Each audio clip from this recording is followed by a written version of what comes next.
Welcome back to The Talk. I am very excited about today's guests who are here to tell us about a couple of COVID-friendly events coming up in our community. We'll start things off with two of my favorite friends from Dalton State College, Dr. Barbara Tucker, author, professor, and chair of the Department of Communication, Performing Arts, and Foreign Language at Dalton State, and the very talented and creative Kim Correll, assistant professor of theater and communication. Barbara wrote a play called The Foark River Tanning Salon and Bait Shop, which Kim is directing, and you can see this month at DSC. Then Pat and Locke of Southern Premier Entertainment Company and the very talented Amy Hayes are here to discuss Christmas at the Tunnel Hill Shindig, also happening later this month. Better still, Pat and Amy are going to perform a song for us. Stick around, it all starts in a few minutes.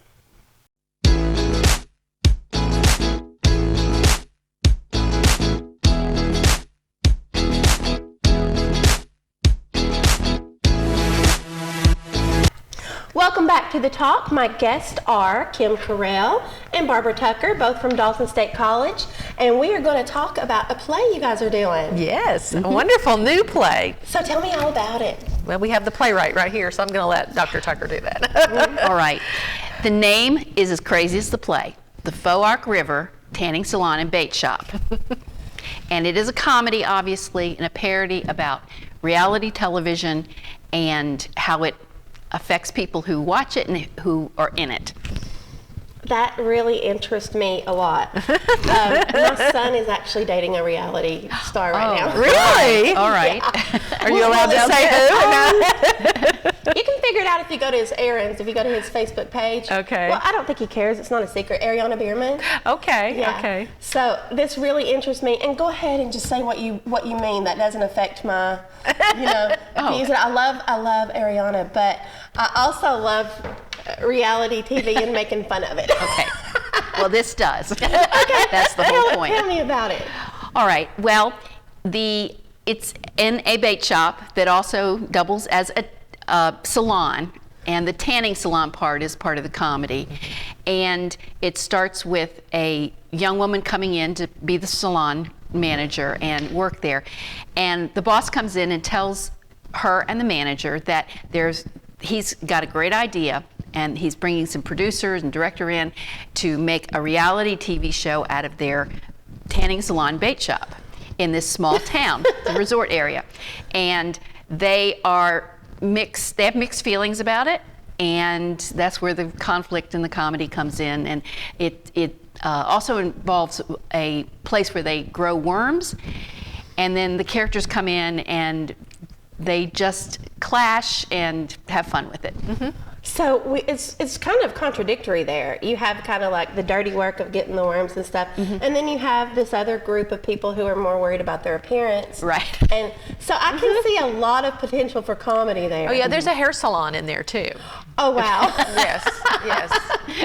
So Only in the South. That's right. Right. You Well, can get your hair done and get your bait to go Right. fishing. So yeah. So I love that. And you actually saw us. Whoops! I dropped something. You saw a sign that led to this. And I don't want to get too specific about where I saw it, but let's say it was in southeast Tennessee, and I was driving around in a river type of area, and I saw a place, a little convenience store, tanning salon, bait shop kind of place, and I said, oh my. Inspiration. Did it make you laugh? It made me roll my eyes, I think, at the time, but it did make me laugh. Yes.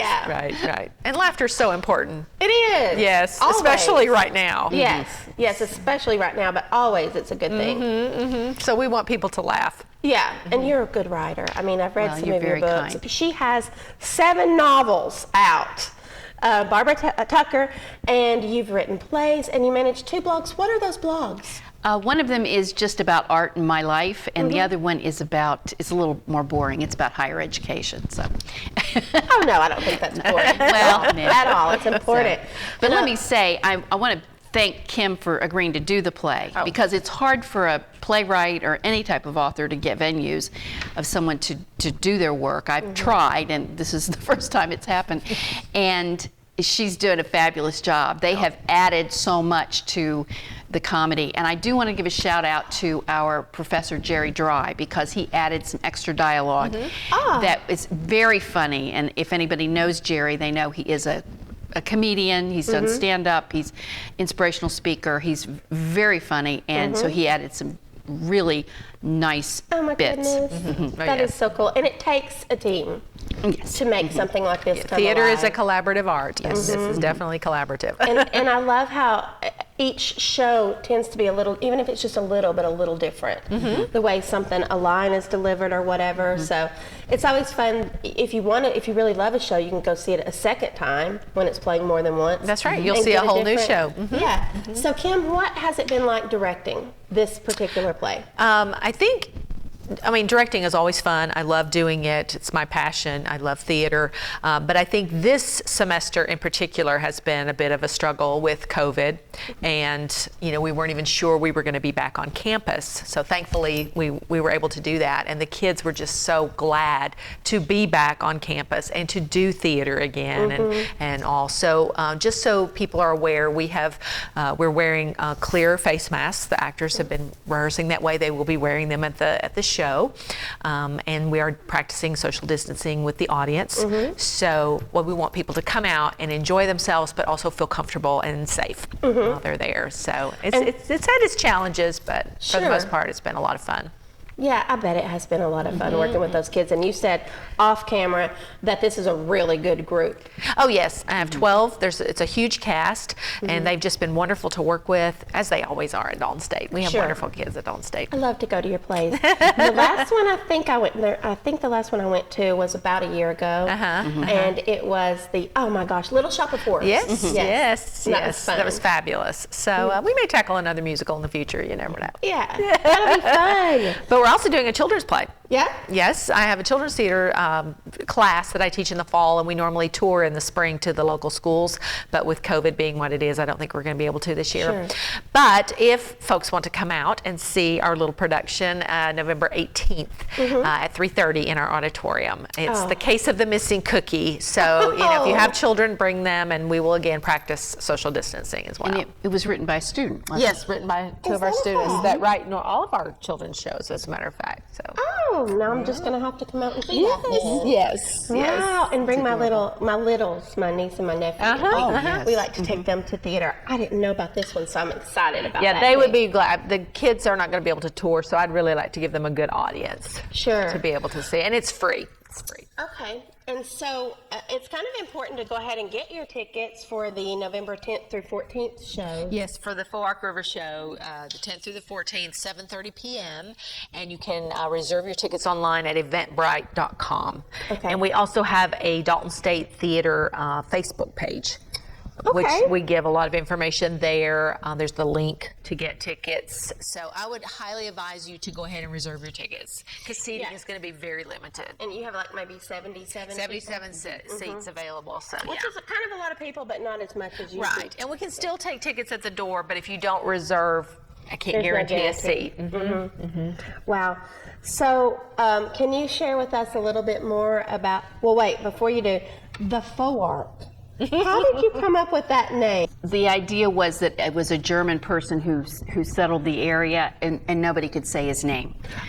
So there's one of the main characters can't say it either, so it just a running joke. Literally can't say it. Right. Because it's difficult to pronounce. Yeah. Foark. That's interesting. I like it. The Foark River Tanning Salon and Bait Shop. Did you have a lot of fun writing that? Yes, I did. How long did it take you from the moment you saw that sign? Well, you get an inspiration, and sometimes you don't have it. It has to percolate and gel and all that kind of stuff. And so once I got down dirty in writing it, it came pretty quickly. But writing a play is very different from a novel, because in a play you have one set typically, maybe two. You can't do a lot of different things. You can't. In a novel, you can tell what the person's thinking. It's all dialogue in a play. The actors bring that. So it's it's different, but it came pretty fast. I had a lot of fun with it, though. Oh. One thing I had fun with was the names of other reality TV shows. That's a kind of a running joke, too. I want to know about it. What is it? We have one... The Geese Gang. The Geese Gang. Yes. And another one is 27 Children is Probably Enough. Oh, that's good. Things like that. How fun. That is so much fun. Well, I'm coming. I'm definitely going to go ahead and reserve my tickets. Wonderful. And I hope y'all do too, because this is going to be a good one. I love comedy. And Yes. If you want to laugh, come on out. You need to I have always some want to fun. laugh. There is no heavy message whatsoever. No, it's just pure fun. Yes. Yeah. I love it. And I love having you two out to talk to me. We appreciate it. Yes. Thank you for coming. And we'll be right back. Northwest Georgia's most exciting Christmas event is here. Christmas at the Tunnel Hill Shindig. Featuring talented singers and dancers, hilarious comedy, and an incredible nativity finale. This high-energy holiday variety show is fun for the whole family, and it's absolutely free. Coming November 28th and 29th to Tunnel Hill First Baptist Church. Christmas at the Tunnel Hill Shindig. Reserve free tickets at tunnelhillshindig.com.